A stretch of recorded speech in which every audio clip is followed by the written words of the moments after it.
Bueno, hermanos, ya estamos aquí dispuestos para estudiar esta parte de la clase que comenzamos el domingo anterior. Ustedes saben que ya es el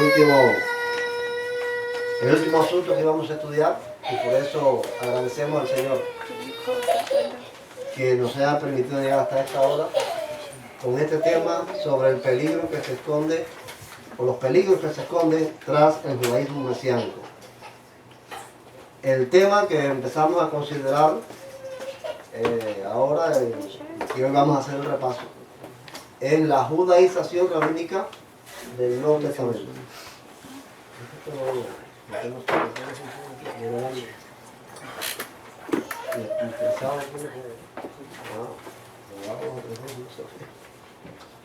La judaización rabínica del Nuevo Testamento.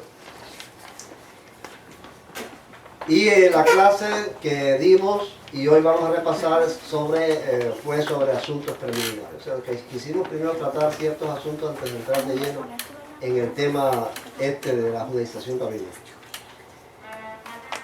Recibí, como fue enviado un correo electrónico para que enviaran las respuestas, recibí estos emails en mi correo electrónico. El primero llegó el jueves 29 a las 3:09 de la tarde. El miércoles ya envié las preguntas y el jueves ya alguien me respondió. Fue Remigio Correo Superárbol. El primero no está aquí hoy, pero el primero que contestó el cuestionario fue Correoso. Después, el sábado primero a las 2:13, vete ahí el número, 2:13 llegaron los de Yaneli y de Rosario. Fueron los segundos que llegaron. Después, el mismo sábado, un minuto más tarde, 2:14, llegaron la Dali y Liceo. Un minuto de diferencia entre... ¿Sí?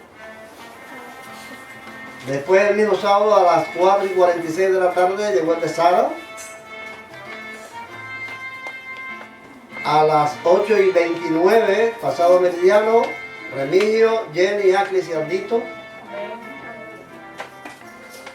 A las 11:06 de la noche del mismo sábado, Ariel, Avi y María. Y ya hoy domingo, a las 9 de la mañana, el de Meite.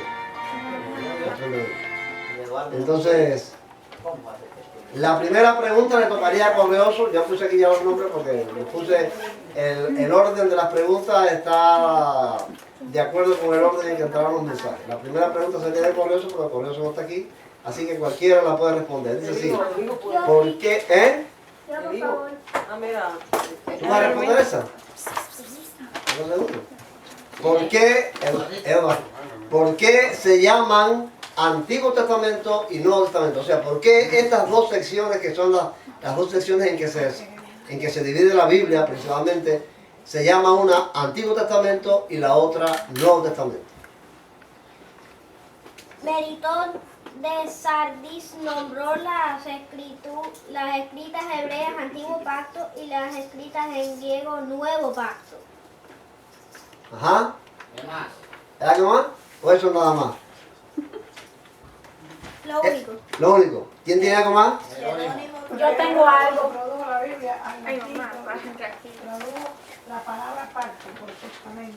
Y esta versión influyó notablemente en la traducción posterior a la Biblia, a la visita lengua. Bueno, en el resumen de la respuesta es esta.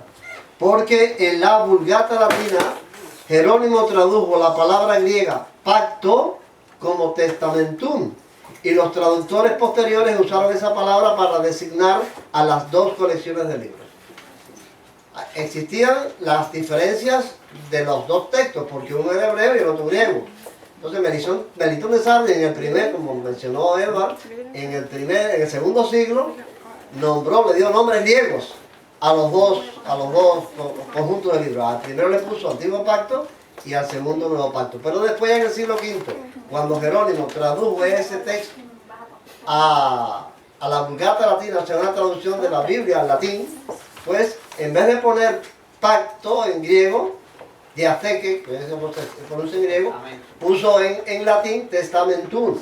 Y entonces, ya después las traducciones que se fueron haciendo fueron influenciadas por la Vulgata de Jerónimo y adoptaron el nombre de testamento. ¿Por qué hicimos esto?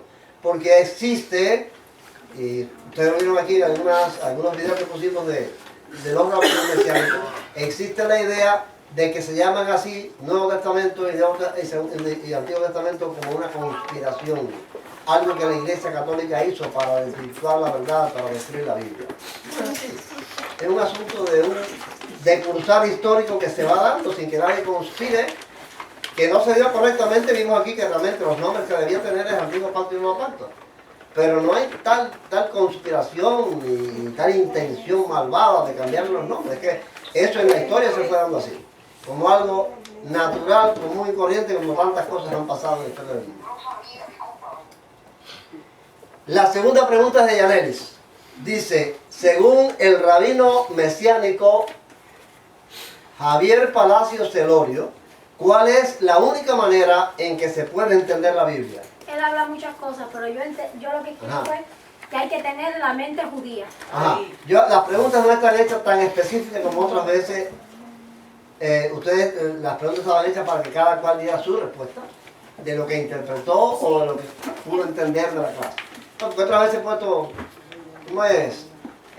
Marcar específicamente una de 3 o 4 respuestas, pero esta vez las dejé abierto porque me parece que aprenden más así si cada uno da su respuesta. Y esta respuesta de Yaneli está correcta. Si tenemos una mente judía, si nuestra manera de pensar es hebrea. Esa es la teoría de Celorio, que para entender, miren esto, para entender la Biblia necesitamos tener una mente judía, una manera de pensar hebrea. Y yo decía, bueno, ¿y a qué se está refiriendo con eso? Porque es que la mente judía, desde que se escribió el Antiguo Testamento hasta ahora, ha cambiado mucho. El pensamiento hebreo ha sido muy variado. Ahora, cuando te habla a ti de tener una mente judía, ¿a qué se está refiriendo? A la gente como pensaba en el tiempo que se escribió el Nuevo Testamento, o sea, cuando estaba el siglo I, a esa época en que se escribió debe referirse, ¿no? Porque, ¿cómo pensaban los judíos en esa época? Pero como pensaban los judíos en esa época, no existe ningún lugar. Nada escrito, a no ser el Nuevo Testamento. Ya si él va a tomar como referencia, como pensaron los judíos que escribieron el Talmud, y en la Edad Media ya esa no es la mente que tenían los judíos, el pensamiento de los judíos en el Nuevo Testamento, ya eso es otra manera de pensar muy diferente. Entonces, si ellos van a tener la mente judía de la Edad Media, pues van a interpretar muy torcidamente el Nuevo Testamento. Y es lo que está pasando. Permiso, Ajá. ¿puedo dar una del Nuevo Testamento y el Antiguo Testamento? ¿Cuál dato? Hablando de la primera pregunta, la versión de la Biblia Rey Jacobo o Rey Santiago, como lo llamen, fue la más conocida en el tiempo de antes, pero en esa versión, según la parte de adelante, cuando leí acerca de la Biblia, en mi Biblia de la traducción de la versión Rey Jacobo, cuando leí eso salió una parte que decía: el Antiguo Testamento es aceptado como escritura por judíos y cristianos, y el Nuevo Testamento es aceptado como escritura nada más por los cristianos. Oh, gracias. Gracias por ese aporte. De la King James. Gracias por ese aporte, Eduardo. Es así mismo. El Antiguo Testamento es aceptado por judíos y cristianos, pero el Nuevo nada más que por cristianos, no por los judíos. Gracias, Eduardo. Describa con una sola palabra estudiada en la clase ambos pactos. O sea, en la clase estudiamos que existen los dos pactos, pero aquí pedimos con una sola palabra, Rosario, le toca a Rosario, con una sola palabra decir qué es el Antiguo Pacto y con una sola palabra decir qué es el Nuevo Pacto. El Antiguo Pacto, sombra, el Nuevo Pacto, la realidad. ¿Lo pusieron así? Sí. Correcto. La sombra, yo puse aquí el símbolo, está bien. El símbolo es la sombra, está correcto. No está, las respuestas las pueden dar en armonía como lo entendieron, pero lo entendiste bien, así como estaba puesto ahí. Es la sombra o el símbolo. Es una cosa. ¿Cómo te pusiste? Tú pedías poner una sola palabra. Una sola palabra. Y ella puso 3 o 4. Ella tenía muchas palabras que compartir. Entonces, ¿Y cuánto pusiste al fin el símbolo? No sé. Sombra y realidad.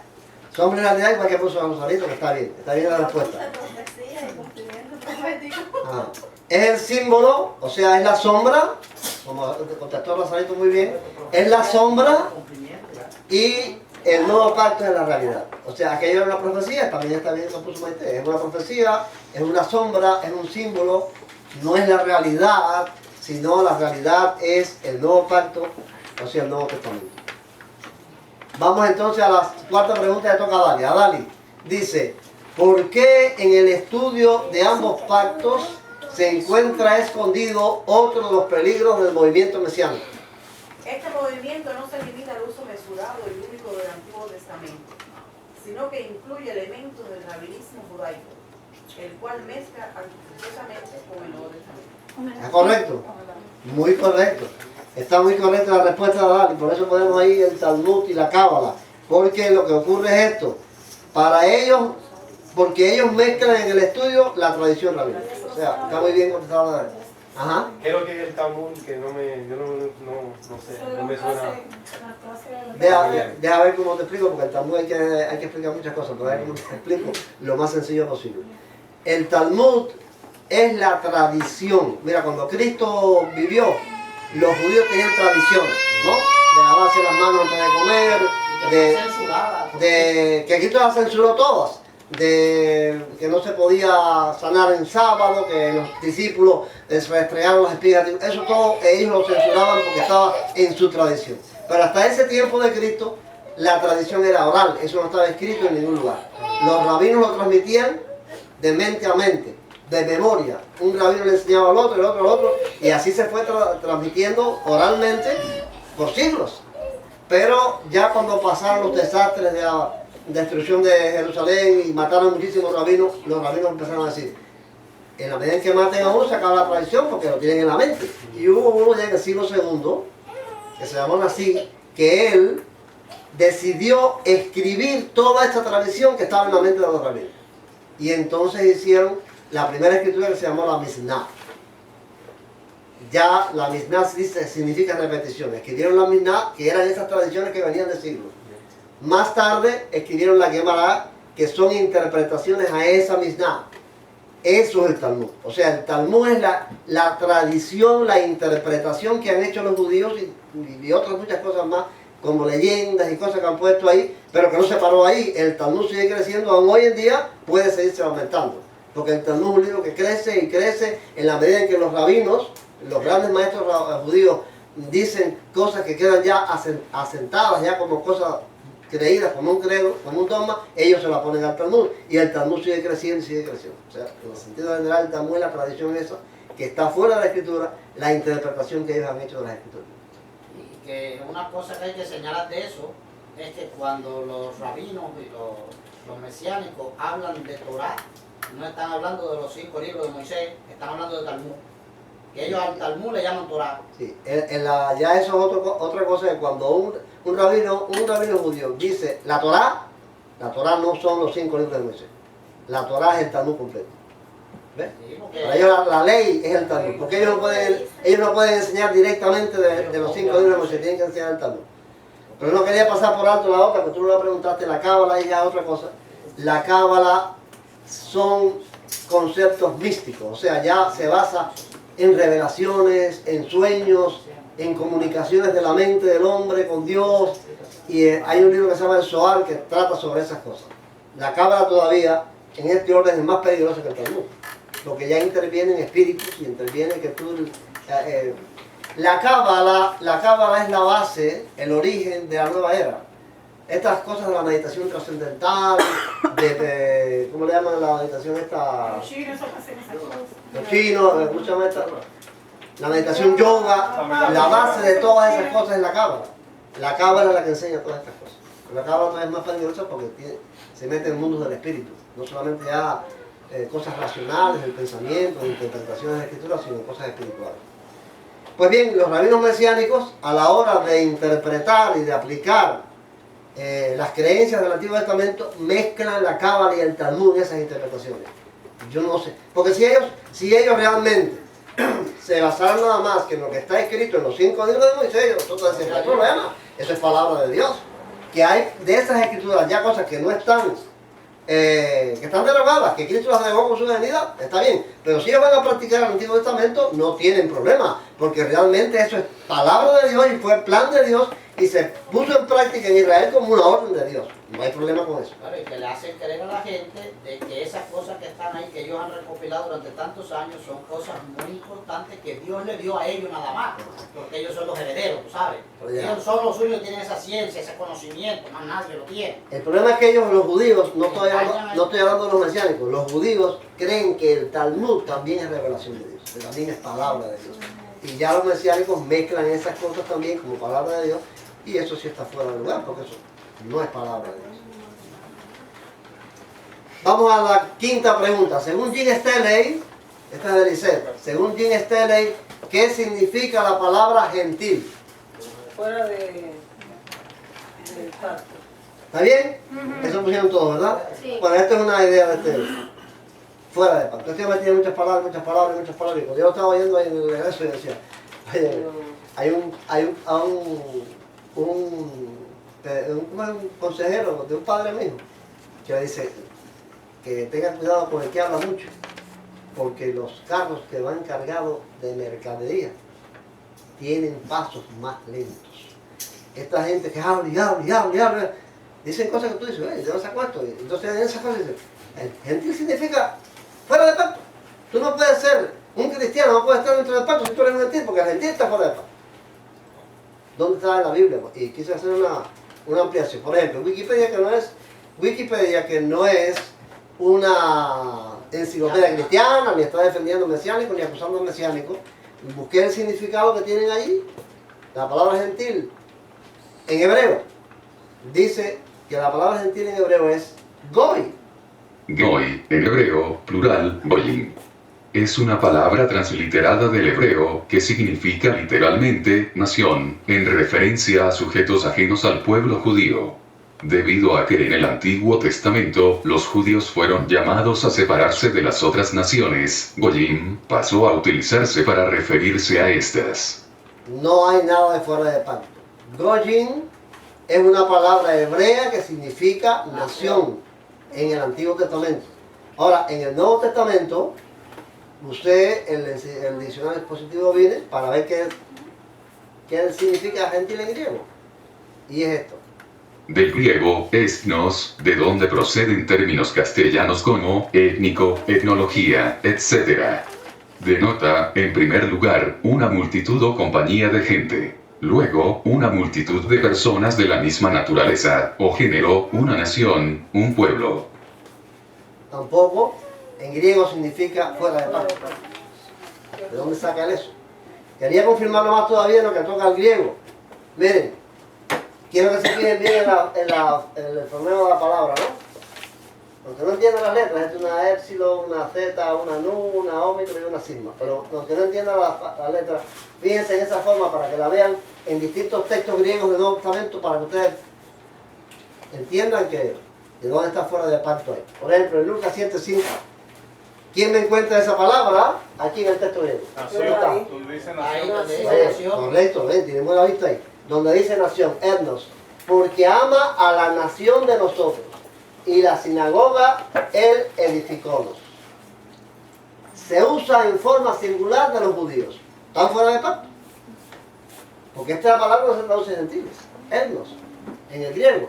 Entonces, si esto significa fuera de pacto, aquí los judíos están fuera de pacto, porque esta es la entrevista de las personas que fueron a pedir a Cristo que le sanara al siervo del centurión porque les había edificado la sinagoga. Dice, nuestra nación, la nación de Israel, etnos.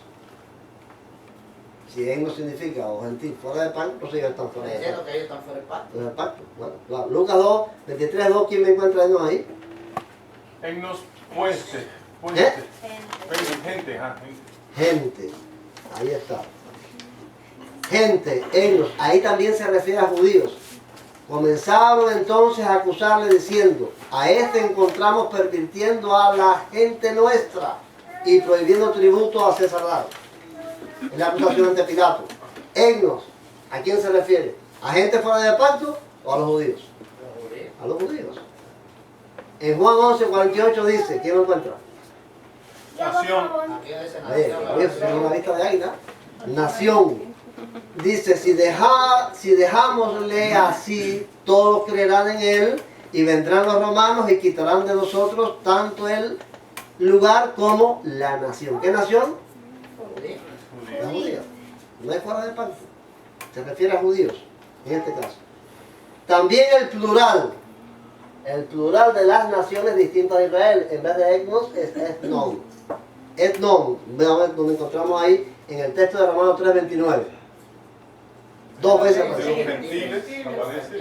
Bueno, es la palabra, también la misma palabra que se usa para gentiles. Lo mismo para judíos que para gentiles. En el griego se usa lo mismo. Dice, dos veces se usa. O de los judíos es Dios solo, no también de los gentiles. Sí, también de los gentiles. Es no. ¿Fuera de pacto? No, se refiere a naciones. Cuando dice ahí, está hablando de la nación fuera de Israel. Ah, está hablando de la nación fuera de Israel. Cuando habla de Israel, está hablando de la nación de Israel, porque la palabra significa, tanto en hebreo como en griego, nación, pueblo, gente, grupo de personas. En ocasiones se usa de convertidos procedentes de la gentilidad en contraposición a los judíos. En Romanos 11:13, ¿dónde está? Gentiles. De los gentiles. Ahí Los está. gentiles. Y gentiles. Más a vosotros digo, a los gentiles, ve, es la misma, es nefesin, por cuanto ciertamente pues soy yo de los gentiles apóstol. Es no. Es más y el Messi. Correcto.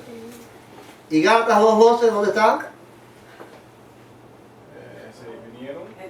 ¿No? Aquí no No dice. dice gentiles. Gentiles. Gentiles igual. Porque antes de venir algunos de parte de Jacobo, con los gentiles comían.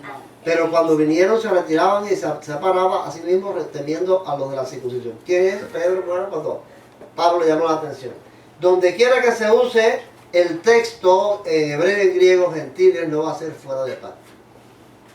Va a ser nación, Nación fuera de pueblo, fuera de Israel o el mismo Israel. Pero él se refiere a nación, pueblo, grupo de gente. ¿De dónde sacó Dean Sterling? Que gentil significa fuera de pacto.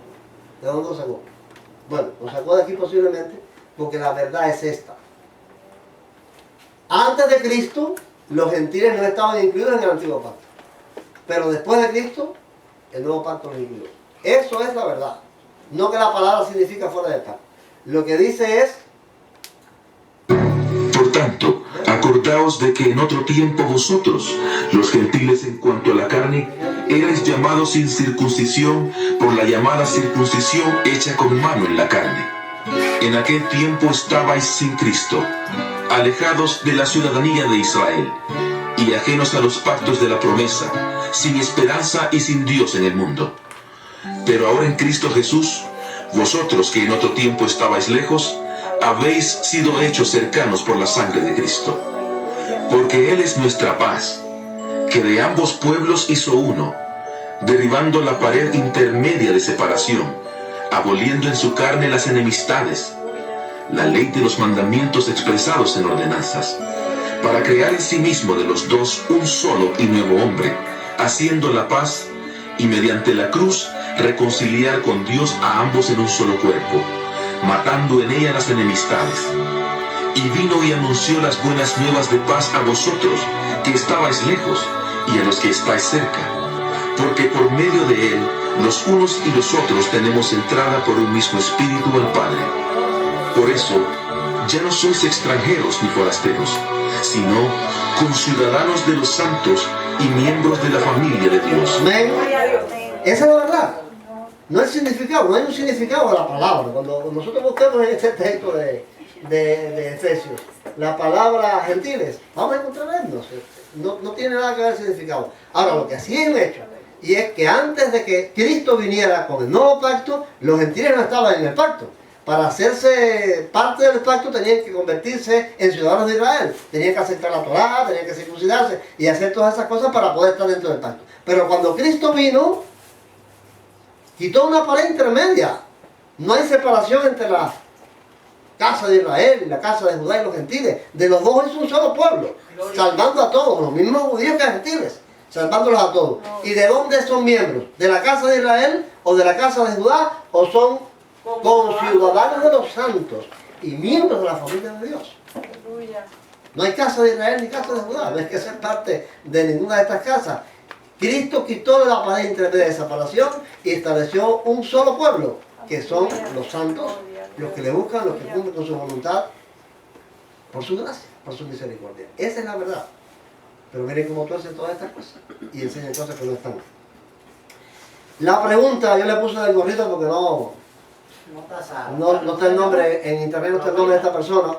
Según el rabino del gorrito, no hay un nuevo pacto. ¿Qué hay entonces? Porque ustedes vieron el video de este señor. ¿Qué hay entonces? No hay un nuevo pacto. ¿Qué es lo que hay entonces? Torá, lo que hay es Torá. No. Lo que hay es un pacto renovado. Un pacto renovado. Yo puse renovación del pacto. Ajá. ¿Cuánto pusieron renovación del pacto? Un nuevo pacto, ¿Tú tipo Torá? Bueno, en serio. él no hay un nuevo, no hay un Torá, porque eso no hay un nuevo pacto. Dice que lo que hay es un pacto renovado. Renovado. Habla del pacto renovado y habla de la Torá. Lo que hay es Torá. No importa. ¿Eh? Él dice una Torá renovada. Una Torá renovada. Un nuevo pacto renovado. O sea, no es un nuevo pacto, es un pacto renovado. Realmente cuando la Biblia habla de nuevo pacto. La frase nuevo pacto aparece 9 veces en el Nuevo Testamento y en ninguna de ellas hace referencia a que el pacto del Sinaí fue renovado. La lista es esta: Mateo 26, 28, Marcos 14, 24, Lucas 22, 20, 1 de Corintios 11, 25, 2 de Corintios 3, 6 y en Hebreos 4, 8, 8, 8, 13, 9, 15 y 12, 24. En todos esos textos se menciona el nuevo pacto. En ningún caso se habla de un nuevo pacto, de un pacto renovado, que el pacto antiguo quedó vigente y lo que se le hicieron fueron renovaciones. Pero aún Jeremías habla de un nuevo pacto. Sí. No vamos a verlo todo porque realmente ocuparía mucho tiempo, pero quiero ver, no quiero pasar por alto 3 de estos versos. Verlos en su contexto. Miren 2 de Corintios 13 a 11, a ver qué ustedes creen de esto, de lo que dice el rabino, con relación a lo que dice Pablo. Dice: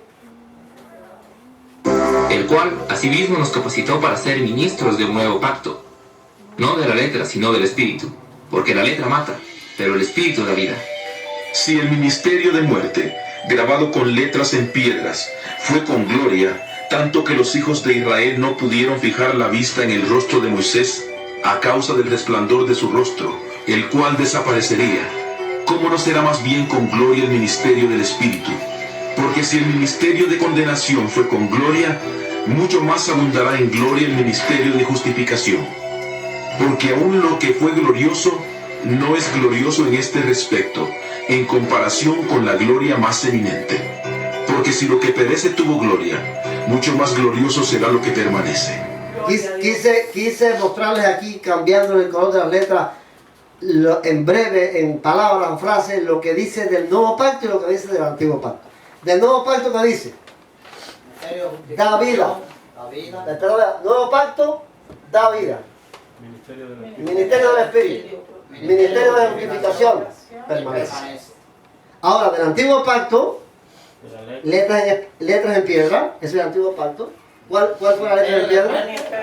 Los 10 mandamientos, lo que se dio en el Sinaí. Dice que de la letra, que no es el espíritu, que mata, que es un ministerio de muerte, que es un ministerio de condenación y perece. Es lo que dice Pablo. No hay renovación. Es un nuevo pacto. El otro era de la letra, daba muerte y va a perecer. El nuevo pacto es del espíritu, es de justificación y da vida. Y permanece.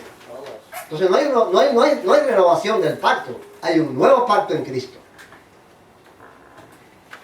Lo otro que quería ver es... Pero ahora tanto mejor ministerio es el suyo, cuando es mediador de un mejor pacto, establecido sobre mejores promesas. Si aquel primer pacto hubiera sido sin defecto, ciertamente no se habría procurado lugar para el segundo. Porque reprendiéndolos, dice: He aquí vienen días, dice el Señor, en que estableceré con la casa de Israel y la casa de Judá un nuevo pacto, no como el pacto que hice con sus padres el día que los tomé de la mano para sacarlos de la tierra de Egipto. Como ellos no permanecieron en mi pacto, yo me desentendí de ellos, dice el Señor.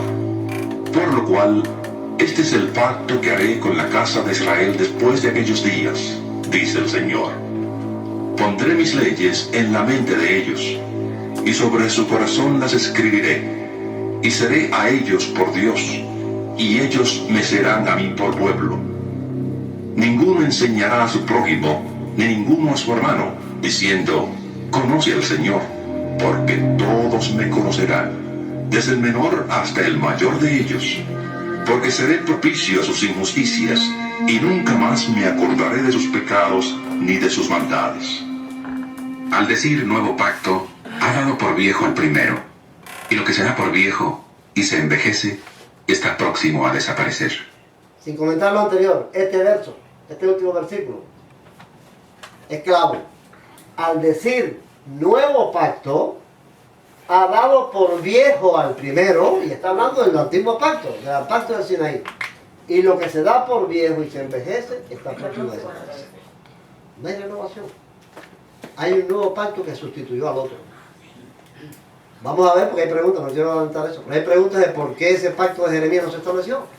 Y se estableció un pacto con el mundo, con las mismas condiciones del pacto. No se estableció con Israel, pero las mismas condiciones del pacto, de escribir la ley en la mente y en el corazón por el Espíritu Santo.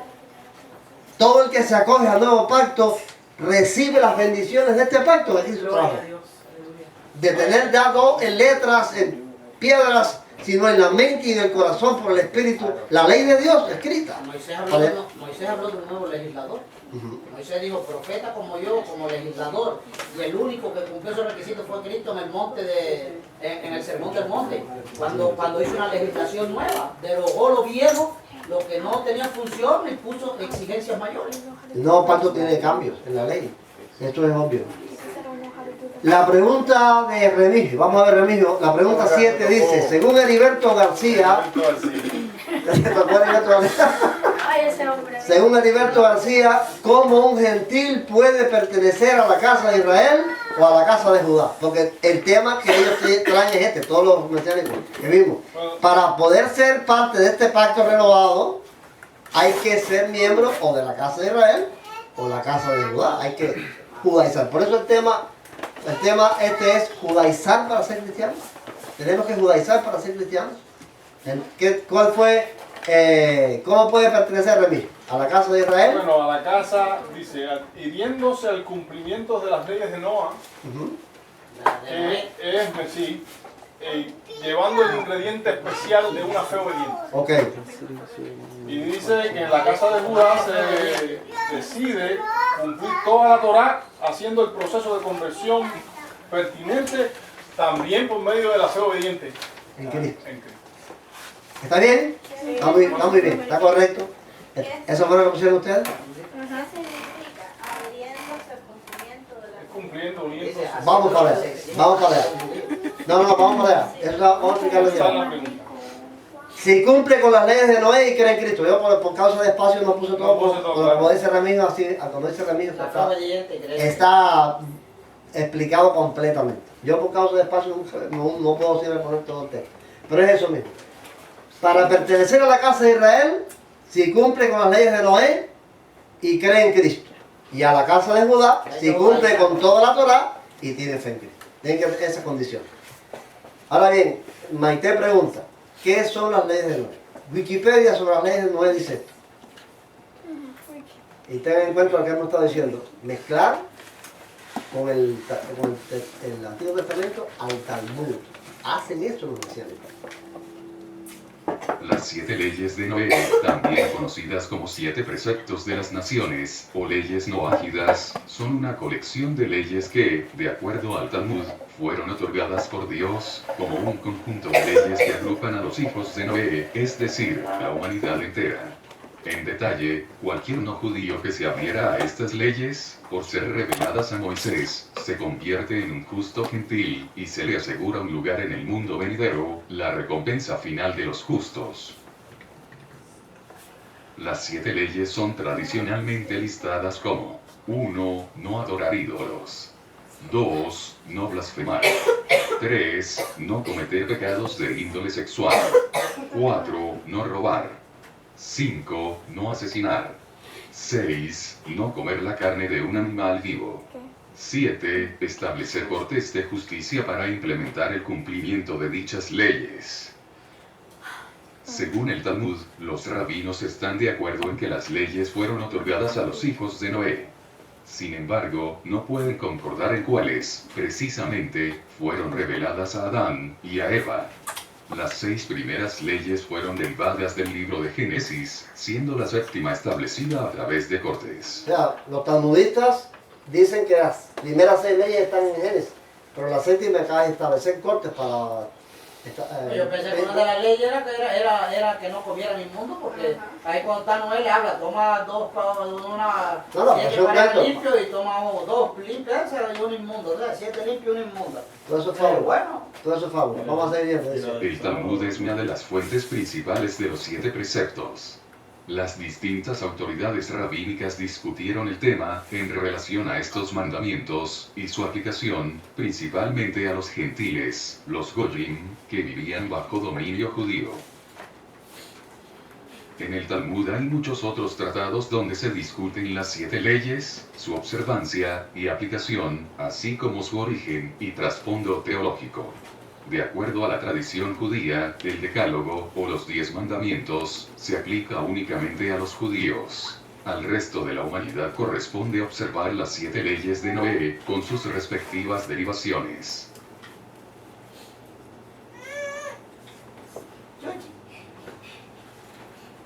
Según el judaísmo existen 2 vías para agradar a Dios, por medio de los preceptos judíos y los 7 preceptos noahidas. El primero es para la nación de Israel, mediante 613 mandamientos, y el segundo para los gentiles, quienes tienen que acatar los preceptos dados a Noé y sus hijos, después del diluvio, y ratificados en la entrega de la Torá en el monte Sinaí. Heriberto García y otros rabinos mesiánicos enseñan que las disposiciones del Concilio de Jerusalén, en Hechos capítulo 15, así como las enseñanzas de Pablo a los gentiles, se fundamentaron en estos conceptos talmúdicos. Eso es lo que enseña Heriberto García.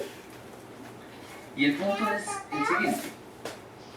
Si Pablo estaba interesado, o mejor, si el plan es que los gentiles tuvieran que guardar toda la Torá, entonces Pablo iba a enseñarles cómo hacerlo, porque él estaba destinado a llevar la enseñanza a los pueblos gentiles. No obstante, vemos cosas interesantes.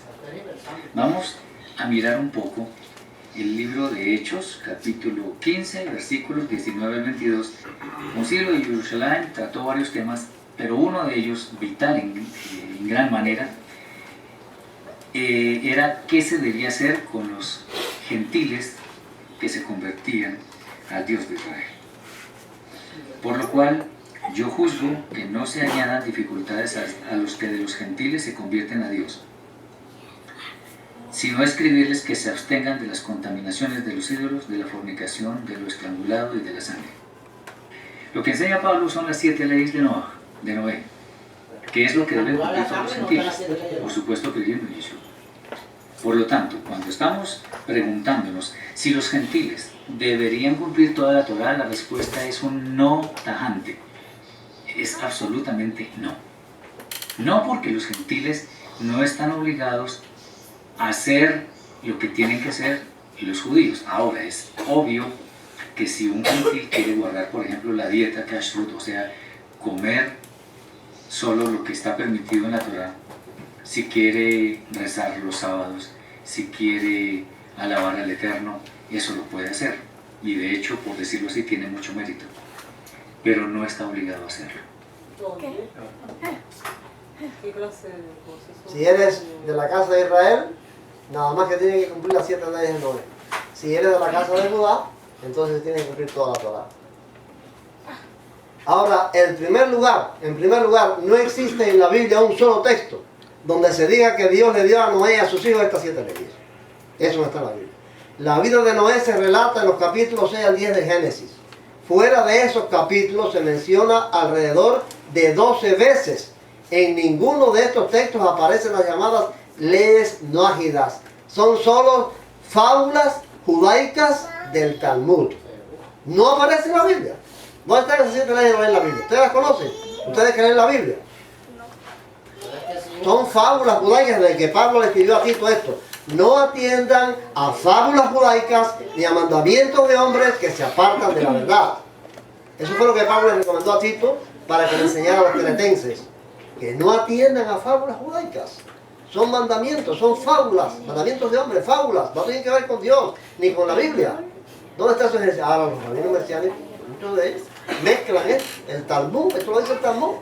Las 7 veces no están en el Talmud, no están en la Biblia. Ahora ellos la mezclan artificiosamente con la escritura. Miren cómo lo mezcla hasta con el libro de Hechos, capítulo 15. Cuando, miren, el libro... Sacan los versículos del contexto. En segundo lugar, los acuerdos del concilio de Jerusalén se tomaron entre los años 35 al 50 después de Cristo. El Talmud comenzó a escribirse a finales del año 200 después de Cristo, alrededor de 150 años después. Nada tiene que ver el Talmud con el concilio de Jerusalén. Nada tiene que ver.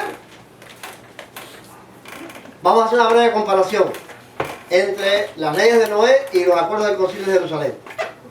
No adorar ídolos, la ley de Noé. No blasfemar, no cometer pecados sexuales, no robar, no asesinar, no comer la carne de un animal vivo y establecer cortes de justicia. El concilio de Jerusalén estableció abstenerse de sacrificar a los ídolos, de sangre, de ahogado y de fornicación. Eso es lo que dice Hechos 15. Ahora bien, podemos decir que coinciden, No se habla de la sangre en el coinciden en dos cosas: de ahogado y de sangre, no comer carne de animal vivo. De sangre y de ahogado, no comer carne de animal vivo. Coincide. Y también coincide de fornicación, no cometer pecados sexuales. Pero hay 5 leyes que no coinciden en nada. ¿De dónde sacan eso? Que el concilio de Jerusalén estableció las leyes de Noé. Cuando las leyes de Noé fueron escritas por los talmudistas siglos después. ¿Entienden? La tergiversación, la mentira, el engaño detrás. Muchísima gente se cree eso. Recuerden lo que hemos dicho aquí al principio. Solo la Biblia. Estamos en un tiempo que necesitamos estudiar la Biblia por nosotros mismos. Para conocer la verdad de tantas cosas que se dicen, solo la palabra de Dios. Vamos a ver, de Jenny, ¿dónde está Jenny? ¿Está por ahí? Esta pregunta le toca a Jenny. Miren, nosotros hicimos un análisis cuidadoso del pacto de Jeremías 31, 31 al 34. Pedimos aquí explicar brevemente, porque el espacio lo daba. Si escribieron más, mejor. Pero explicar brevemente por qué la casa de Israel y la casa de Judá no demuestran, ahora mismo no demuestran que el nuevo pacto de Jeremías se concertó con ellos. Porque Jeremías dice que estableceré con la casa de Israel y con la casa de Judá un nuevo pacto. Y estos rabinos dicen que Cristo vino a establecer ese nuevo pacto, pero es con la casa de Israel y con la casa de Judá, no con los gentiles. Por lo tanto, para poder estar en el pacto, tenemos que ser miembros o de la casa de Israel o de la casa de Judá. Ese es el tema de los rabinos. Pero nosotros demostramos en la clase que la casa de Israel y la casa de Judá no son o no se estableció con ellos el nuevo pacto, porque el nuevo pacto incluye una serie de consecuencias que tendría el establecimiento del pacto que ellos no tienen. Y vamos a ver estas consecuencias. Y la primera es: pondré mi ley en su mente y la escribiré en su corazón. Porque la casa de Israel y la casa de Judá demuestran que ellos no, o con ellos no fue establecido el nuevo pacto basado en esto de que pondría la ley en la mente y en el corazón. Los israelitas no tienen las leyes de Dios ni en su mente ni en su corazón. Ahora mismo, el pueblo. ¿Esa es la respuesta? ¿Alguien amplió más eso? Esa es la respuesta clara. Ese es el ejemplo de la celebración gay que celebraron ahora. No, el presidente. El presidente Netanyahu. Okay. También aparece. Los judíos no demuestran ser temerosos y obedientes a la ley de Dios. Esto lo pusimos en la Un clase. pueblo que defiende todas esas cosas. El desfile del orgullo gay en Israel. Todos los años se celebra el desfile del orgullo gay en Israel. Mira la bandera de Israel con la bandera del rey, la bandera de esta bandera del arco iris. Se celebra no solamente en Israel, se celebra en Jerusalén, en la capital sagrada de ellos. Se celebra con autorización del gobierno de Israel. Se hace eso. Entonces la pregunta es, ¿este es el pueblo de Dios? ¿Que tendrá la ley de Dios escrita en su mente y en su corazón? Según, si Cristo estableció realmente el pacto con ellos, la ley de Dios está en su mente y en su corazón. Ahora, estos hechos desmienten eso. La pregunta mía, hace rato que estoy pensando en esta pregunta, es ¿para ahora o para el final? Esa promesa de que la escribiría en sus mentes, ¿es para ahora o para el final? Para ahora, porque ellos dicen que Cristo vino a establecer ese pacto y lo estableció con la casa de Israel y con la casa de Judá. Bueno, ellos dicen eso, pero la interpretación que la Biblia da, o sea, que se puede sacar de la Biblia, es para ahora o para después. No se dio ahora. No se dio. Ellos rechazaron, bueno, la conclusión, vamos a llegar a la conclusión de clase. Ellos rechazaron, Cristo vino a eso. Vino a eso y vamos a estudiar que en el entorno de su nacimiento, en el entorno de su nacimiento, vamos a ver, en el entorno de su nacimiento, los mensajes de los ángeles, los mensajes de los profetas, todo está dando a entender que Él viene a eso. Y sus palabras es, yo no he venido sino a las ovejas perdidas de la casa de Israel. Cristo vino a eso, pero ellos lo rechazaron. Y como ellos lo rechazaron, ya el pacto, ese pacto no se estableció con ellos. Es lo que estamos queriendo demostrar. Si ese pacto Cristo lo estableció con ellos, los resultados tenían que ser estos. No tienen, no existen.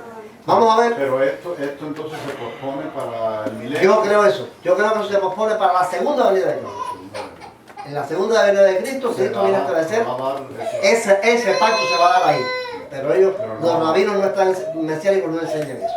Enseñan que eso se estableció y que tú tienes que ser judío para poder estar en el pacto. Ya eso tiene una. Vamos a ver la otra, es de Aquis. Yo seré su Dios y ellos serán mi pueblo.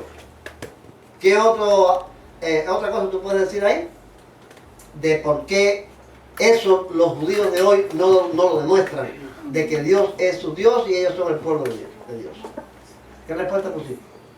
La otra. Fue lo mismo que pusiste en el corralito anterior, lo mismo, pero en inglés. ¿Cómo lo pusiste? I will be your God. No, because they are not obeying his laws, they are not showing they are his people. Es lo mismo que tú pusiste anterior. Los desfiles del orgullo gay en Israel y la defensa que hace Netanyahu de la comunidad LGBT dicen que ellos no tienen a Dios en su noticia. No solo eso, sino de que ellos llaman que si realmente Cristo vino a establecer ese nuevo pacto con ellos, si eso se cumple, de que ellos sean su Dios y ellos sean mi pueblo, deberían haber conocido a Cristo, deberían haberlo aceptado. Esa es la otra pregunta. La segunda es. No, esa No, no es esa, no, esa Eso no. va después. Esa es la tercera. No, vamos para allá. Miren, ustedes saben qué quiere decir comunidad LGBT. ¿No saben lo que significan esas siglas? ¿Eh? Lesbianas, gays, bisexuales y transexuales. La comunidad LGBT está formada por estas personas. Lesbianas, gays, bisexuales y transexuales. Veamos a Netanyahu. In Orlando, a terrorist walks into a nightclub and murders nearly 50 human beings. Sons and daughters, brothers and sisters, cut down in cold blood. They did nothing wrong. They were dancing with friends. They were enjoying music with loved ones. Why did the terrorist murder them? Because he was driven by a fanatical hatred. He targeted the LGBT community because he believed they were evil. Now, the murderer wasn't alone. Regime and terrorist organizations around the world ruthlessly persecute the LGBT community. In Syria, ISIS throws gays off rooftops. In Iran, the regime hangs gays from cranes. Too many people have remained silent in the face of this awful persecution. This week's shooting wasn't merely an attack on the LGBT community. It was an attack on all of us, on our common values of freedom and diversity and choice. Radical Islamist terror makes no distinction between shades of infidel. This week it was gays in Orlando. A few days before that it was Jews in Tel Aviv. Before that it was music fans in Paris, travelers in Brussels, Yazidis in Iraq, community workers in San Bernardino, Christians and journalists in Syria. All of us are targets. We believe that all people are created in the image of God. ISIS, by contrast, believes that all people who aren't just like them deserve to die. We will not be terrified into submission. We will fight back, and we will triumph. Today I ask you to reach out to friends in the LGBT community. Comfort them. Tell them you stand together. We stand together as one. And that you will always remember the victims. Tell them they will never be alone. That we are all one family, deserving of dignity, deserving of life. I have no doubt that those who seek to spread hate and fear will be defeated. Working together will defeat them even faster. We need to stand united, resolute, in the belief that all people, regardless of their sexual orientation, regardless of their race, regardless of their ethnicity, all people deserve respect, deserve dignity. ¿Esa sería la voz del máximo dirigente del pueblo de Israel si ellos fueran pueblo de Dios? No, nunca se subió la voz. Bueno, Es una abominación. ¿Sí? no podemos estar con ellos porque lo que ellos están haciendo es pecado. Pero tampoco está bien que maten a los que los matan. Claro. No podemos estar con ellos. Eso Eso es afirma. pecado, pero Es verdad. matarlos Estamos de acuerdo. Estamos de acuerdo en que nadie tiene derecho a matar ni a perseguir a quien sea homosexual o porque sea de una raza o de la otra. Estamos de acuerdo. Pero no estamos tratando ese asunto. Lo que estamos tratando es que si el pueblo de Israel hubiera recibido el pacto de Cristo de establecer la ley de Dios en sus corazones y en sus mentes, ¿sería eso lo que debería de enseñar? Tendría un mensaje de arrepentimiento para toda esa gente que no andan en la voluntad de Dios. Sería un mensaje cristiano. Un mensaje de llamado, Un llamado a los que No asesinan. creo que tampoco estuvieran de acuerdo con el asesinato, porque realmente eso no es lo que va a salvar a las personas, el que tú los extermines, porque van a morir en su pecado. La cuestión es que vean a Cristo como su Salvador. Yo creo, Gonzalito, yo creo que si el pueblo de Israel fuera el pueblo de Dios, como dicen ellos, porque Cristo estableció un pacto con ellos, el que estuviera hablando ahí de Netanyahu estaría hablando como un pastor, hablando de que el pecado de el homosexualismo y el lesbianismo es malo, que Dios lo condena, pero que los ISIS y todos los demás terroristas no tienen derecho a matarlo, que el juicio es de Dios. Ese sería su mensaje si él realmente estuviera en el pacto. Pero este mensaje da a entender que él no tiene a Dios en su noticia. No, y que tampoco es bueno aclarar No, y que también. dice que todos somos imagen de Dios, como vamos a ser imagen de Dios con el Y todos somos uno. Y todos somos uno. No, y es bueno aclarar que ese no es el único pecado. Ajá. Sí, porque ahora esto también tiene una campaña de Satanás de señalar esos aspectos de la vida de una persona. La ideología de género. Sí, la ideología de género es el centro del pecado y la depravación. Hay otras cosas que Dios también señala como pecado. Pero bueno, estamos claros en que un dirigente de Israel no puede hablar así si Cristo estableció el pacto con Israel, con la casa de Israel y con la casa de Israel. La otra es, Alejandro, esta pregunta es para ti. Todos me conocerán, desde el más pequeño hasta el más grande de ellos. O sea, de la casa de Israel y de la casa de Judá, dice el pacto de Jeremías que todos me conocerán, desde el más pequeño hasta el más grande. ¿Qué respuesta pusiste para decir que Israel no demuestra eso? No se ha efectuado. ¿No se ha efectuado? ¿Alguien puso algo más? no lo conocen, pues acusan a Cristo como falso profeta. Dicen que María cometió adulterio, por eso Cristo es un hijo de fornicación. ¿Coincide con Yaneli? Esa es la respuesta que pusimos aquí. Rechazan a Cristo. Dicen que Jesús es un falso profeta y un hijo de fornicación. Entonces, ¿conocen a Dios? Dice que desde el más grande hasta el más pequeño lo conocerían. No. En el establecimiento del nuevo pacto. Y si el Talmud dice que Cristo es un falso profeta y un hijo de fornicación, ¿es que lo conocieron? ¿Qué ha pasado? ¿Qué ha pasado en esos 1000 años? Y les voy a demostrar aquí como les digo, la respuesta completa en boca de un rabino mesiánico. No en boca de un cristiano, ni por lo que yo les dije. Un rabino mesiánico, y que ya lo vimos aquí en una ocasión. Celorio, miren a Celorio. Su servidor quien le habla, doctor Javier Palacio Celorio, Roe de la Quejilá Gozo y Paz, en Tehuacán, Puebla, México. Porque nosotros vamos a hablar lo que dice el Talmud de nuestro Mesías Yahshua. Y entonces el tema, el título es lo que dice el Talmud de nuestro Adón Yahshua HaMashiach. Bueno, ¿qué es lo que dice el Talmud sobre nuestro Adón Yahshua HaMashiach? Cuando hablan de él en el Talmud, no se refieren con respeto a él. Se refieren como fulano de tal. Es una especie de desprecio, es despectivo. Es despectivo. Entonces ni siquiera lo están respetando. Ellos aseguran en el Talmud que Miriam, María, ella fue infiel con un soldado romano. Y este soldado se llamaba Pantera.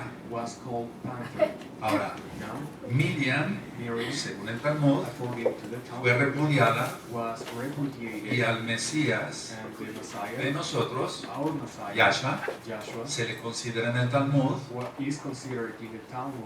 un hijo bastardo. Entonces, anoten esta cita del Talmud, pero por favor, tengan mucho cuidado. Está en Sanedrín 106, letra A. Entonces, en el Talmud en Sanedrín 106, letra A, dice que Miriam, y por favor, esto con mucho cuidado lo voy a decir, se hizo prostituta entre carpinteros. Ahora paso a un punto, a otro punto. A Yahshua, en el Talmud, se le acusa de magia y hechicería. ¿Cómo ellos explican eso? Ellos dicen que Yeshua vivió en Egipto y que de ahí había vuelto a Israel con el cuerpo lleno de conjuros tatuados en su piel. Entonces, eso afirman y dicen, bueno, Yeshua volvió de Egipto con el cuerpo lleno de conjuros y tatuados en su piel. Ahora, en Sanedrín 103a se acusa a nuestro Mesías por medio de los Juanim de corromper y pervertir a Israel.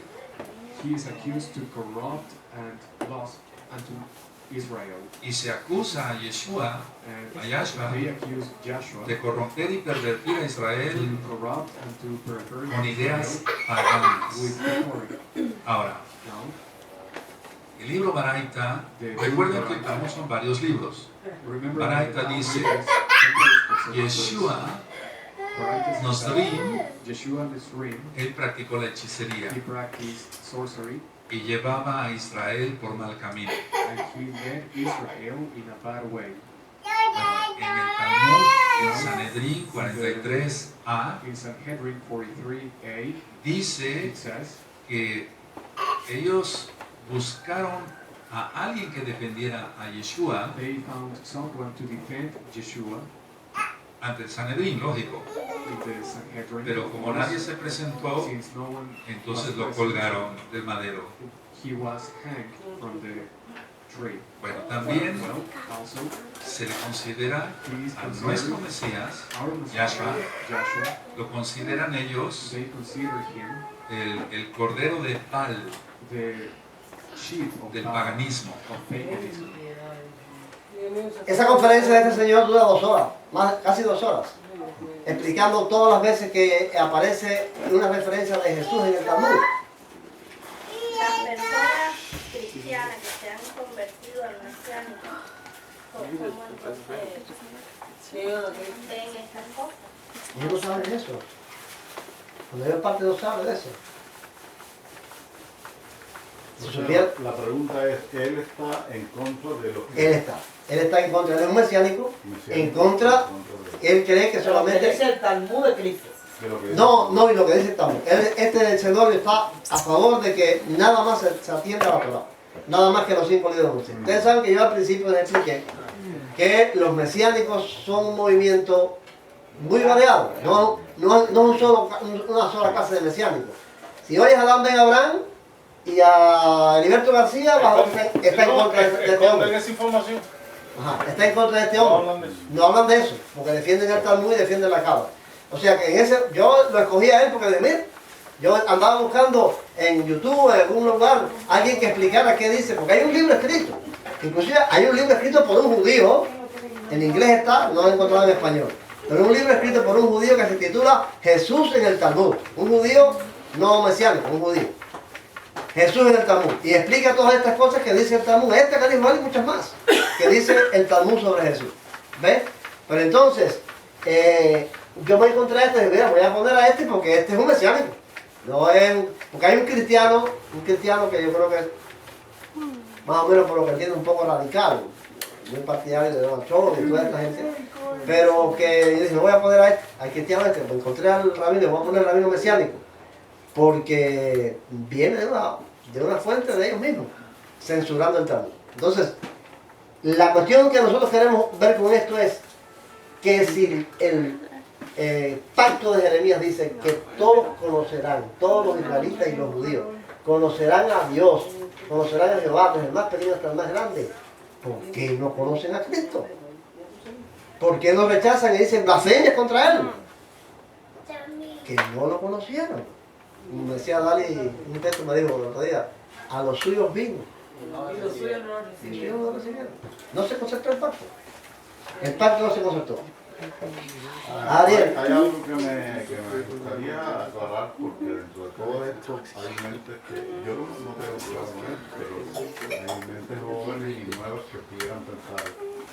Y hay una base bíblica para pensar lo que quiero yo defender en este caso, y es que si bien es cierto que todos no han entendido el propósito de Dios ni aceptaron a Jesucristo, pudiera ponerse en claro que sí hay muchos que lo han aceptado siendo judíos y que lo defienden, como en el caso de esto. Eso pudiera, bíblicamente dice bueno, el caso de este, porque él diga eso no está claro. Él tiene cosas terribles, equivocaciones y errores. Este mesiánico no tiene equivocaciones en eso del Talmud, en lo que toca el Talmud, pero él tiene otras predicaciones como las que vimos aquí. Recuerda lo que vimos aquí, porque nosotros vimos esta misma del Señor en la clase diciendo barbaridades. ¿Ves?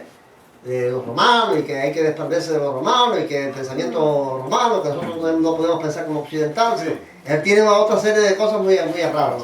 Yo aludía al caso específico de este sin pensar que pudiera tener otras cosas, que sí yo lo he escuchado y las tiene, pero me refiero, en general, se puede decir que a pesar de todo el pecado de Israel y todo lo que se ha dicho que no se ha cumplido la promesa de Dios en este tiempo, sigue siendo el pueblo de Dios. Hay que tener cierto respeto, admiración por lo que dice la Biblia, o se puede dejar así en nebulosa la idea de que todos son humanos y que todos son... yo creo que el hecho de que los 12 apóstoles fueron judíos demuestra que hubo quien creyó. Que Pablo era judío demuestra que todos los discípulos primeros de Cristo fueron judíos, demuestra que parte del pueblo creyó. Y eso de Pablo me explica, vamos a verlo más adelante ahí. Que una parte, un remanente creyó y los demás fueron endurecidos.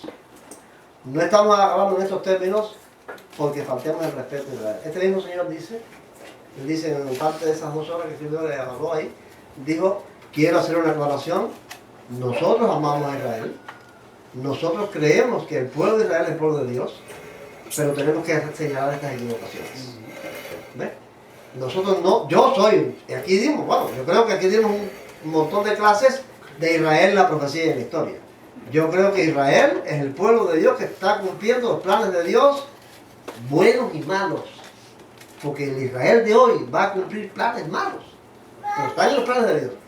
Lo que yo me alegro, en lo que yo me gozo, es en lo que Dios ha dicho, no en Israel. Porque Israel no puede significar para mí otra cosa que el pueblo elegido por gracia, pero que no está en la verdad. Ha estado casi siempre en el lado equivocado. Desde el monte Sinaí hasta la fecha, Israel, y por eso ha sufrido lo que ha sufrido. El hecho de que nosotros, es como, porque ahora se tilda que eso es antisemitismo. Yo tengo en la mente, el antisemitismo es hablar mal o atacar a los judíos por el hecho de ser judíos. Y quienes lo han hecho, han pasado mal. Pero decir que un judío o un grupo de judíos o el pueblo de Israel está en pecado y está mal, eso no es antisemitismo. Porque entonces el primero que sería antisemita sería la Biblia. Porque el primero que ataca a Israel por sus desviaciones y sus pecados es la Biblia. Cristo fue entonces antisemita. Pablo fue antisemita. El pueblo de Israel ha estado en pecado y hasta ahora está en pecado, distanciado de Dios, separado de Dios, es una realidad. Y por lo tanto no puede ser nuestro ideal, no puede ser nuestra euforia, no puede ser nuestro entusiasmo, porque ese es el peligro que hay en esto. Cuando hacemos a Israel, al Israel de hoy, el objeto de nuestro entusiasmo, de nuestra alegría, de nuestro poner los ojos, estamos en camino peligroso. Basado en lo que Dios va a hacer. Yo estoy creyendo haciendo Israel, sino en lo que Dios ha prometido. En lo que Dios va a hacer con ellos. Yo creo en lo que Dios va a hacer. Esa es mi posición. Ajá. Yo no siento euforia ni amor por Israel por lo que son, sino por lo que dice Dios de ellos. Que hay que orar porque el que le bendijere será bendito y el que le maldijere será maldito. Esa es mi posición. Y eso es lo que yo quisiera aclarar aquí. Sí, pero yo creo que una cosa es decir que no se le puede maldecir y que no se le puede hablar mal, palabras malas contra ellos, y otra cosa es tener euforia. Yo creo que son dos cosas muy distintas. Estamos claros en que quien lo maldice será maldito y quien lo bendice será bendito. Porque la medida... Pero ya, yo lo que veo en esto, ¿por qué? Porque en el mesianismo hay un delirio con Israel. Israel está mal. No podemos tener delirio con Israel. Hay que respetarlo, hay que bendecirlo porque Dios te va a bendecir. Orar por ellos, orar por ellos, pero no tener el centro de nuestra creencia y de nuestra fe fundado en lo que Israel hace, porque Israel está perdido y va camino a poner al anticristo en su templo. Entonces yo lo que veo, el gran peligro es que quienes están siguiendo a Israel van a terminar siguiendo al anticristo, porque ellos, profetizados está en la Biblia, de que van a reconstruir su tercer templo y que van a poner en el lugar santísimo al anticristo. Quienes siguen a Israel, para allá van. Nosotros seguimos a Cristo, seguimos a la palabra. Creemos que Israel va a ser salvo en el fin del tiempo cuando Cristo vuelva. Y por lo que Dios va a hacer con ellos, creemos en la bendición de Dios con ellos. Como pueblo elegido no fueron desechados, no fueron excluidos. Pero eso no nos permite a nosotros crear un ambiente eufórico en Israel que va camino al error. Entonces, el Remigio quería decir hace rato antes. Que la medida para evaluar eso es Cristo mismo. Nuestra preocupación es que Israel acepte a Cristo como está en las Escrituras, no como lo disfraza el Talmud, ni la Torá, ni la Cábala, ¿no? Sino como la Escritura, y el mismo Pablo lo reveló a la iglesia, a todos los creyentes. Esa es nuestra preocupación.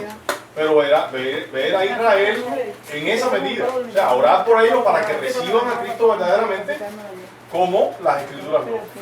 Sí. Eso que está diciendo Remigio es muy importante, porque yo me pregunto, el movimiento mesiánico lo que quiere es que los judíos esos que no aceptan a Cristo, los cabalistas y los talmudistas, lo acepten. Ahora yo pregunto, ¿a qué Yeshua van a aceptar ellos? ¿Al que enseña Heriberto García? ¿Al que enseña Dan B. Abraham? ¿Al que enseña Celorio? Esto es una confusión. ¿Qué Mesías es el que va a aceptar el pueblo de Israel?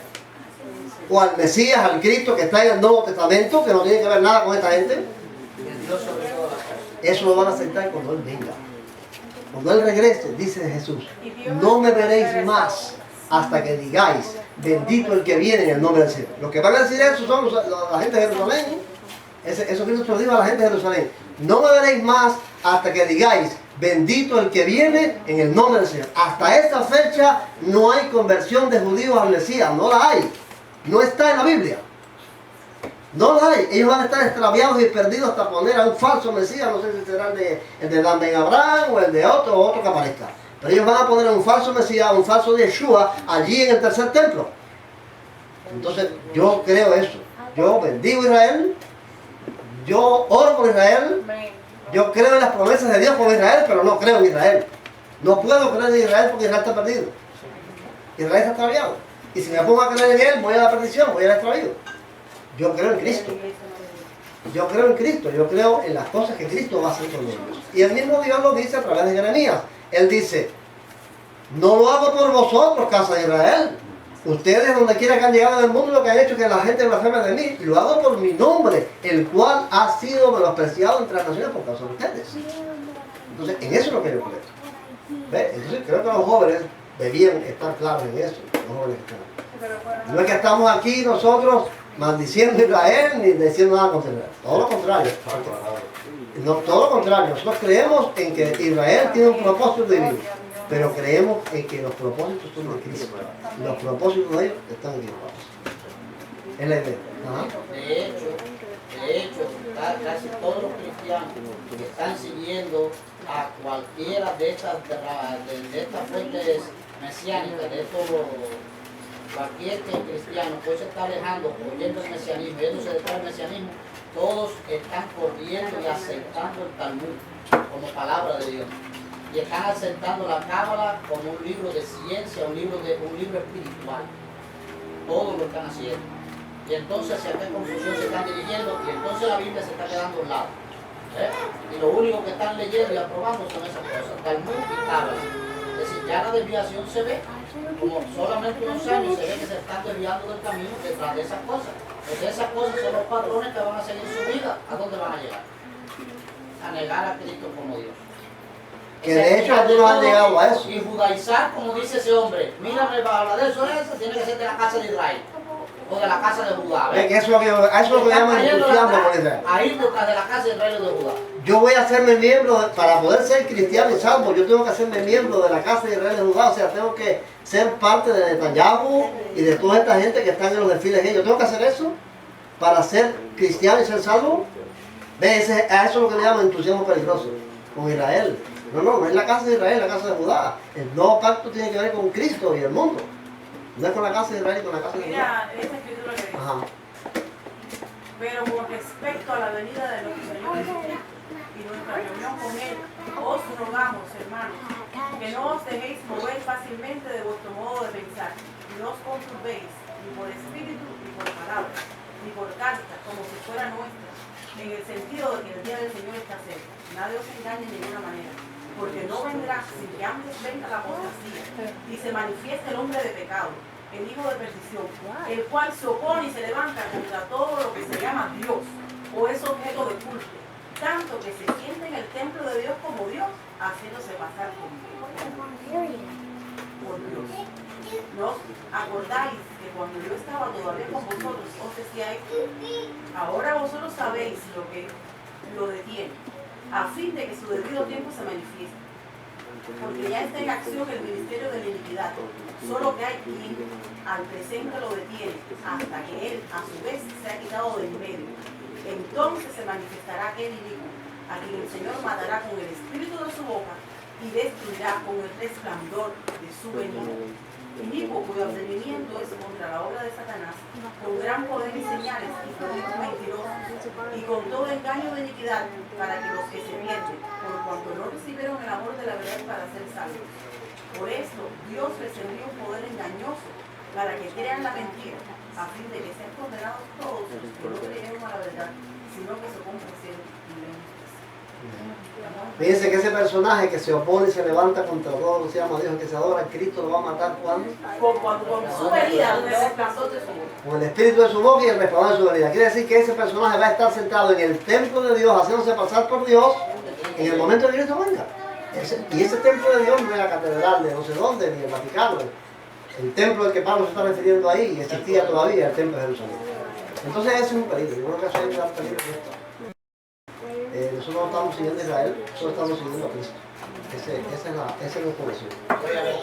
La pregunta de Ariel es, ¿por qué el pueblo de Israel actual no puede demostrar que el pacto se concertó con ellos? Porque el pacto dice, perdonaré la maldad de ellos y no me acordaré más de sus pecados. O de sus pecados. Porque si el pacto se hubiese concertado, realmente cuando Cristo vino, Cristo no hubiese, ya hubiera olvidado sus pecados y se hubiera olvidado todo, si Cristo no hubiera pronunciado tantas calamidades y tanta destrucción como lo hizo para Jerusalén. Como Cristo lo profetizó. ¿Está bien así? Jesús anuncia castigos para Jerusalén y los judíos. Si el pacto se estableció, si Cristo estableció el pacto con ellos y el pacto dice que le iba a perdonar cuando estableciera el pacto, iba a perdonar los pecados de ellos y no se iba a acordar más de ellos, porque Cristo dice que como retribución, como castigo, ¿no es? Cuando vienes a Jerusalén rodeada de ejércitos, ¿sabes? Todas esas cosas de Cristo es un castigo, una retribución por su pecado. ¿Cuál es el pecado? Que lo rechazaron, que no lo aceptaron. Bueno, eso demuestra que ellos no concertaron el pacto. La pregunta 9, de Abby. ¿Qué ocurrió entonces? ¿Ve? Si no se puede demostrar que se concertó el pacto con ellos, ¿qué ocurrió entonces? Describa en breves palabras 3 conclusiones. La primera. Rechazaron al enviado a realizar el nuevo pacto. La casa de Israel y de Judá fueron rechazadas. Una sola, ¿no? Una sola. No, es una sola. La primera conclusión. Rechazaron al enviado a realizar el nuevo pacto. Ajá. No, sí, Leo, creo que está ahí en eso, ¿no? Lo que hace desde la parte. Nosotros sí, tiene 3 respuestas a esa pregunta. No, una sola, la primera respuesta. La primera respuesta dice, ellos, la casa de Israel y la casa de Judá, rechazaron al enviado a realizar el nuevo pacto. Lo condenaron a muerte y se lo entregaron a los romanos para que lo crucificaran. Cuando vayamos a estudiar en más detalle eso, yo quiero ponerle aquí una breve sección del video de una señora que nosotros participamos en una conferencia que ella dio. Se llama, no me recuerdo el nombre. Ella dice textualmente ahí, y ella es mesiánica, dice textualmente que los judíos no mataron a Cristo, que quienes los mataron fueron los romanos y muy bien que se sintieron al hacerlo. Ellos, la primera señal de los mesiánicos, de los judíos mesiánicos, de que no reconocen esto es que no quieren reconocer su pecado, el de haber matado a Cristo. No quieren aceptar eso y le echan la culpa a los romanos, y le echan la culpa a aquello, al hombre, a Pilato, qué sé yo. Pero ellos no reconocen, debían ser como Daniel, nuestra es la culpa, nuestro es el pecado, nosotros nos matamos, nosotros nos destruimos, nosotros somos culpables de eso, no lo hacen. Están endurecidos con esto, están endurecidos hasta que Cristo venga. La segunda de las conclusiones de María. María, a ver, la segunda conclusión a la que llegamos, ¿cuál es? Esa pregunta. La 9, la 2, la 3, porque ahora digo... La 2. La casa de Israel y de Judá fueron rechazadas y endurecidas. Ahora dice que Cristo estableció un nuevo pacto. Entonces la casa de Israel y la casa de Judá fueron rechazadas y endurecidas temporalmente. ¿Ve? Eso está en la Biblia. Vamos a ver en Romanos 11:7. ¿Qué pues? Lo que buscaba Israel no lo ha alcanzado, pero los escogidos sí lo han alcanzado, y los demás fueron endurecidos, como está escrito. Dios les dio espíritu insensible, ojos que no vean y oídos que no oigan, hasta el día de hoy. Porque no quiero, hermanos, que ignoréis este misterio, para que no seáis arrogantes en cuanto a vosotros mismos. El endurecimiento de una parte de Israel durará hasta que haya entrado la plenitud de los gentiles. Ese endurecimiento va a durar hasta allá. Ellos fueron rechazados porque no quisieron aceptar al dador del pacto y fueron endurecidos y van a estar así hasta que Cristo vuelva. Su salvación está en la segunda venida de Cristo. ¿Qué significa de una parte de Israel? Una parte quiere decir que unos sí y unos no. Unos sí y unos no. La minoría fue la que aceptó. Porque los 12 discípulos y unos cuantos más, pero la mayoría no aceptó a Cristo. Hasta el día de hoy. Hasta el día de hoy está así. Pero no hay mesianismo, no hay movimiento mesiánico que convierta a los judíos a Cristo. No lo hay proféticamente. se convertirán a cualquier otra cosa. A un Jesús a esto que están predicando el mesiánico. Pero al Cristo verdadero no hay. Más bien están trabajando entre las iglesias, entre las... Más bien el movimiento está creciendo entre las iglesias. La tercera es de Maite. Maite, a ver, ¿cuál es la tercera conclusión? ¿Eh? Un nuevo pacto de Dios en Cristo con la humanidad. Entonces, un nuevo pacto estableció Cristo con el mundo. No fue el pacto de Jeremías 31, 31 al 34, porque ese era con la casa de Israel y con la casa de Judá y nunca se concertó. Es un nuevo pacto de Dios en Cristo con la humanidad. Eso es lo que pasó, eso es lo que dice el Nuevo Testamento. Ellos rechazaron y entonces el pacto se estableció con el mundo, con la humanidad. La Biblia dice, y la última pregunta que no la tiene nadie porque metieron la última que contestó, cualquiera la puede contestar. ¿Cuáles son los textos que nos dicen sobre la universalidad del nuevo pacto? Juan 3. A ver, la primera que me tocó es Rosalito. A ver. Juan 3:16. ¿Y el otro? Y Marcos 16:15 al 16. Correcto. Juan 3:16 es el Evangelio en un resumen, o sea, el Evangelio en miniatura. Marcos 16:15 al 16, que es la gran comisión, y aquí está. ¿Amó Dios a la casa de Israel? No. ¿A la casa de Judá? No. Al mundo. ¿Quién va a creer? Todo el que cree en él está en el pacto. Ese es el nuevo pacto. Con la casa de Israel no, con la casa de Judá ellos rechazaron. Es con el mundo, donde están incluidos ellos, obviamente. El mundo incluye judíos y gentiles. No, ajá, eso quería decirte porque Pablo, que dice que de los dos pueblos hizo uno, o sea, da la posibilidad de que hayan judíos que se estén convirtiendo al cristianismo verdaderamente. Verdaderamente. O sea, que no es que estén excluidos ni nada, hay la posibilidad de que si aceptan a Jesucristo como está en las Escrituras y se separan de tradiciones y de, ¿cómo se llama? Tradiciones, hay otra palabrita ahí que ahora no recuerdo. Que le dice Pablo a fábulas, entonces hay posibilidades que sean salvos. Claro, porque es que todos tienen acceso, el mundo entero, y el mundo no excluye a los judíos, están incluidos ellos en el mundo. Y el otro texto es el de la Gran Comisión, ir al mundo entero. Esa es la Gran Comisión, ir al mundo entero y a toda criatura. Entonces, nosotros estamos en el pacto como gentiles. No porque pertenezcamos a la casa de Israel, a la casa de Judá, sino porque el pacto nos alcanzó. Antes estábamos ajenos a los pactos y a la promesa, pero en Cristo, que rompió la pared intermedia, hizo un pueblo que se llama el pueblo de los santos, conciudadanos del reino de Dios, donde estamos incluidos todos, miembros de la familia de Dios.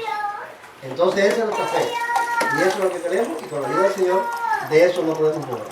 Eso reciba la bendición. A los hijos del Señor pertenece el cantar, pues vendrá el Salvador y nos hará batalla. Del palacio celestial gozaremos más allá. Glorias a Dios, aleluya. Amén. Permanecemos en pie y Armandito de espíritu. Que el amor de Dios, la gracia y la paz de nuestro Señor y Salvador Jesucristo y la compañía y comunión del Espíritu Santo, nuestro Consolador, sean con todos sus hijos, ahora y para siempre. Amén.